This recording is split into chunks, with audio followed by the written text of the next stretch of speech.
ఇక్కడ ఈ సమావేశం నుంచి ప్రభుత్వానికి మరొక ప్రశ్న. ఇంతవరకు 78 సంవత్సరాల స్వతంత్ర తర్వాత కేంద్రంలో రాష్ట్రంలో పాలించిన ఈ అగ్రకుల ఆధిపత్య కులాలు ఇప్పుడు బ్రేక్ తీసుకోవాలి. వచ్చే ఎలక్షన్లలో బీసీలకు అధికారం చెప్పాలి. వాళ్ళు బ్రేక్ తీసుకోవాల్సిన టైం వచ్చింది. ఇది మనం నిరూపించాలంటే అందరం కలిసి కృషి చేయాలి. ఇప్పుడు డాక్టర్ శేషు మాట్లాడతారు.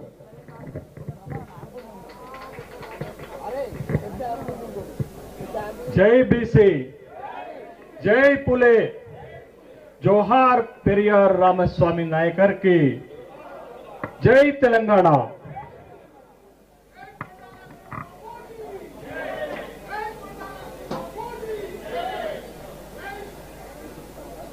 బిందేశ్వర్ ప్రసాద్ మండల్ ఒక గొప్ప మాట చెప్పారు.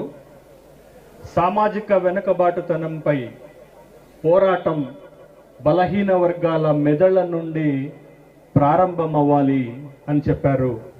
ఆ పోరాటానికి వేదికే ఇది. తరతరాల వెనుకబడిన వర్గాల అణిచివేతకు వ్యతిరేకంగా యుగానికి ఒక్కడు వస్తాడని చరిత్ర చెప్తుంది. ఆ యుగానికి ఒక్కడు ఎవరో కాలమే నిర్ణయిస్తుంది. తెలంగాణ అంటే ఆ 3 పార్టీల రాజకీయమేనా? జనం మనది, బలం మనది, అధికారం కూడా మనదే. నాటి తెలంగాణ ఉద్యమంలో ముందు వరుసలో ఉండి గిరిగీసి పోరాడి తెలంగాణ రాష్ట్రాన్ని తెచ్చుకుంటే ఈ 11 సంవత్సరాలలో బలహీన వర్గాలకు, బీసీలకు ఎక్కడ రాజ్యాధికారం దక్కింది అనేటటువంటి ప్రశ్నకు సమాధానమే ఈరోజు ప్రారంభమవుతున్నటువంటి బలహీన వర్గాల, వెనుకబడిన వర్గాల పార్టీ వేదిక. ఆ సందర్భంగా మిత్రుడు తీన్మార్ మల్లన్నకి వేదిక తరపున, మీ అందరి తరపున శుభాకాంక్షలు తెలియజేస్తున్నాను. నేను ఒక 3 ప్రశ్నలు మీ ముందు పెడతాను. పార్టీ అవసరమో కాదో మీరే చెప్పండి. 79 సంవత్సరాలు పట్టింది ఈ దేశంలో ఒక్క కులగణన డిమాండ్ సాధించటానికి. మనం అధికారంలో ఉంటే 79 సంవత్సరాలు పట్టునా? సమాధానం మీరే చెప్పాలి. మహాత్మా బిపి మండల్ 1980లో ఈ దేశంలో ఉన్నటువంటి ఓబీసీల సమగ్ర అభివృద్ధికి రిపోర్ట్ ఇస్తే ఆ రిపోర్టుని అమలు చేయకుండా తొక్కి పెట్టింది 43 సంవత్సరాలు ఈ దేశాన్ని పరిపాలించినటువంటి ప్రభుత్వాలు. మనం అధికారంలో ఉంటే ఈ అన్యాయం జరుగునా? 2013లో సమైక్య ఆంధ్రప్రదేశ్ శాసనసభ సాక్షిగా బీసీలకు ఆర్థిక భరోసా కోసం సప్లాన్ ప్రకటన చేస్తే ఈ రోజుకు కూడా ఒక దశాబ్దం దాటిన తర్వాత బీసీలకు సప్లాన్ రాలేదు. మనం అధికారంలో ఉంటే, మన ప్రభుత్వాలు అధికారంలో ఉంటే ఈ అన్యాయం జరుగునా? ఈ దేశంలో బలహీన వర్గాల శక్తి ఎంత? పార్టీ పెట్టే బలముందా లేదా? పార్టీ పెడితే సక్సెస్ అవుతామా లేదా అనే సమాధానానికి మళ్ళొక 3 ఉదాహరణలు చెప్తాను. కర్ణాటక లాంటి ఒక రాష్ట్రంలో, సౌత్ ఇండియాలో ఉన్న మన పక్కన ఉన్నటువంటి రాష్ట్రంలో ఇవాళ సిద్ధరామయ్య అధికారంలోకి వచ్చారంటే దాని వెనకాల నిలబడ్డది అహింద. దాని వెనకాల నిలబడ్డది అహింద. మల్లన్న వెనకాల ఎవరు నిలబడతారో మనమే ప్రశ్న వేసుకోవాలా. ఇవాళ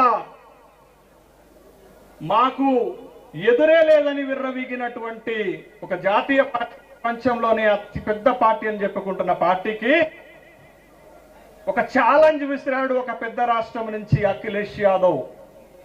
పాడ్, పిచాడ్స్, అల్పసంఖ్యాక్, దళిత్ అనే ఒక కాన్సెప్ట్ పట్టుకొస్తే 37 లోక్సభ స్థానాలు గెలిస్తే ఆ పార్టీ ఇవాళ మిత్రులపైన అధికారం కోసం ఆధారపడ్డది. అది బలహీన వర్గాల దెబ్బ అక్కడ చూపించాడు. ఇవాళ బీహార్ ఈ దేశంలో రాజకీయాలకు ఒక సెంటర్ ఆఫ్ అట్రాక్షన్ గా మారిపోయింది. రేపటి ఈ దేశ రాజకీయాన్ని మార్చేది కూడా బలహీన వర్గాలే. రేపటి ఎన్నికలు ఎంవై ఫార్ములా తోటి బీహార్ ని హస్తగతం చేసుకుని ఒక బలమైనటువంటి బలహీన వర్గాల లీడర్షిప్ తీసుకొచ్చారు. లాలూ యాదవ్, తేజస్వి యాదవ్. ఇది ఈ దేశంలో ఉన్నటువంటి బలహీన వర్గాలు. తెలంగాణ రాష్ట్రం ఎవరిది? తెలంగాణ రాష్ట్రంలో జనాభా ఎవరు? బలం ఎవరిది? జనం ఎవరిది? అధికారం ఎవరిది అనే ప్రశ్న వేస్తే ఈ రాష్ట్రంలో మన అందరము ఎస్సీ, ఎస్టీ, బీసీ మైనార్టీలు 83% ఉంటే ఒక్క బీసీలు 56% ఉంది. వాళ్లే లెక్క చెప్పారు. వాళ్లే కులగణన చేసి లెక్క చెప్పారు. 56% జనాభా మనకి మనమే ఓటేసుకుంటే ఈ రాష్ట్రంలో అధికారం ఎవరికి వస్తుంది అనేటటువంటి ప్రశ్న మనం వేసుకోవాలి. అందుకే మన పార్టీ, అందుకే మన వర్గాల పార్టీ. ఎందుకు పార్టీ? దేనికోసం పార్టీ? ఏ అణిచివేతకు వ్యతిరేకంగా పార్టీ? ఏ అంశాల కోసం ఇవాళ పార్టీ ప్రతిపాదన చేస్తున్నాం? ఒక 3 అంశాలు చెప్తాను, చాలా క్లుప్తంగా చెప్తాను. అధికారం కోసం, అధికారం దక్కని దానికి వ్యతిరేకంగా, అవకాశాలు దక్కని దానికి వ్యతిరేకంగా, ఆర్థికంలో జరిగిన అన్యాయానికి వ్యతిరేకంగా ఇవాళ మనం పార్టీ పెట్టబోతున్నాం. ఒక్కొక్క దానికి ఒక్కొక్క ఉదాహరణ చెప్తాను. అధికారం అయ్యా 58 ఏళ్లు సమైక్య ఆంధ్రప్రదేశ్ కొనసాగితే, 11 ఏళ్లు ప్రత్యేక తెలంగాణ రాష్ట్రం కొనసాగితే, 16 మంది అక్కడ ముఖ్యమంత్రులు పాలన చేస్తే, 2 ఇక్కడ ముఖ్యమంత్రులు పాలన చేస్తే, 18 మంది ముఖ్యమంత్రులు పాలన చేస్తే, 68 సంవత్సరాల్లో ఒక్క బీసీకి అవకాశం దొరకదా? ఒక్క బీసీకి అధికారం దక్కదా? ఇగో ఈ అన్యాయానికి వ్యతిరేకంగా, అధికారానికి దూరంగా నెట్టివేసినటువంటి తిరుగుబాటుకు వ్యతిరేకంగా ఇవాళ మనం పార్టీని పట్టుకొస్తున్నాం. అవకాశాలు ఎక్కడంటే అధికారం ఇవ్వరు, అవకాశాలు ఇవ్వరు. అవకాశం జనాభా ప్రకారంగా ఇవాళ 60 మంది ఎమ్మెల్యేలు తెలంగాణ శాసనసభలో ఉండాలా? ఎంతమంది ఉన్నారండి? ఎన్ని పార్టీలు ఎన్ని టికెట్లు ఇచ్చాయండి? ప్రధాన 2 రాజకీయ పార్టీలు మనకిచ్చినటువంటి టికెట్లు ముష్టి వేసినట్టు వేస్తారా? 21 టికెట్లు ఇస్తే ఇవాళ అధికారంలో ఉన్నటువంటి పార్టీ నుంచి గెలిచిన బీసీలు 8 మంది మాత్రమే. 60 మంది ఉండాల్సిన చోట ఈ శాసనసభలో ఉన్నటువంటి వాళ్ళు 21 మంది. ఎక్కడ అవకాశం? ఎక్కడ అవకాశం? ఒక నామినేటెడ్ పదవి వస్తే, ఒక రాజ్యసభ పదవి వస్తే, ఒక ఎమ్మెల్సీ పదవి వస్తే ఎవరు ముందు వరుసలో ఉంటారు? ఎవరు ప్రతిపాదనలు వస్తారు? ఇవాళ మల్లన్న ప్రాతినిధ్యం వహిస్తున్నటువంటి సభలో, విధాన మండలిలో 40 స్థానాలు ఉంటే బీసీలకు ఉన్నది 11. ఆ 11 కూడా మనం అందరం మొత్తుకుంటుంటే మనం 4 ఇచ్చారు. ఆ 4 ఇవ్వకపోతే మన వాటా 7. ఇదా అవకాశాలు? ఇదా అవకాశాలు? ఇక ఆర్థికానికి వద్దాం. మరీ అన్యాయం, మరీ అన్యాయం. బిచ్చమేసినట్టుగా కూడా బీసీలకు బడ్జెట్ లో నిధులు వెయ్యరు. తెలంగాణ వచ్చిన తర్వాత 12 బడ్జెట్లు పడితే బీసీలకు ఇచ్చినది ముష్టి. లక్షల కోట్లు బడ్జెట్ పెడతారు. ఇవాళ బడ్జెట్ ఎంత? 3,04,000 కోట్లు పెడితే బలహీన వర్గాలకు ఇచ్చేది ఎంత అంటే 3.2%. గతంలో ఇంకా దారుణం, 3 కంటే తక్కువ శాతం, 3% కంటే తక్కువ. ఈ ప్రభుత్వం వచ్చిన తర్వాత 11,300 కోట్లు ఇస్తే ఖర్చు పెట్టేది ఎంత? అంటే డబ్బులు ఇవ్వరు, ఖర్చు పెట్టరు. సప్లాన్, నేను ఇందాక చెప్పినట్టు సప్లాన్ హామీ ఇచ్చి ఇవ్వరు. బీసీ కార్పొరేషన్, ఎంబీసీ కార్పొరేషన్ ఉంటుంది. ఎక్కడన్నా బడ్జెట్ లో నిధులు పెరుగుతాయి కానీ ఎక్కడన్నా తగ్గంగా చూసారా? దరిద్రం ఇదే. బీసీల కార్పొరేషన్ కి, ఎంబీసీల కార్పొరేషన్ కి గతంలో 1000 కోట్లు కేటాయిస్తే ఇప్పుడు 600 కోట్లకు దించేశారు. అదే మనము రాజకీయంగా ప్రెషర్ చేయలేమని, ఒత్తిడి చేయలేమని ప్రభుత్వాలు ఈ నిర్ణయం తీసుకుంటున్నాయనేటటువంటి విషయాన్ని గమనించాలి. అరే ఇవాళ ఈ రాష్ట్రంలో బీసీలు బ్రతుకుతెప్పేంటది వృత్తి. గతంలో వృత్తిదారులకు వ్యక్తిగత రుణాలు ఇస్తే ఈ ప్రభుత్వాలు వచ్చినాక తెలంగాణ వచ్చిన తర్వాత మొత్తానికే ఎత్తేశారు. ఒక్క రూపాయి ఒక్క కార్పొరేషన్ ద్వారా ఒక్క ఫెడరేషన్ ద్వారా రుణాలు ఇవ్వకపోతే వృత్తి మీద బతికేటటువంటి వాడు ఎట్లా బ్రతుకుతాడు? ఇంకా దారుణం ఏంటి తెలుసా?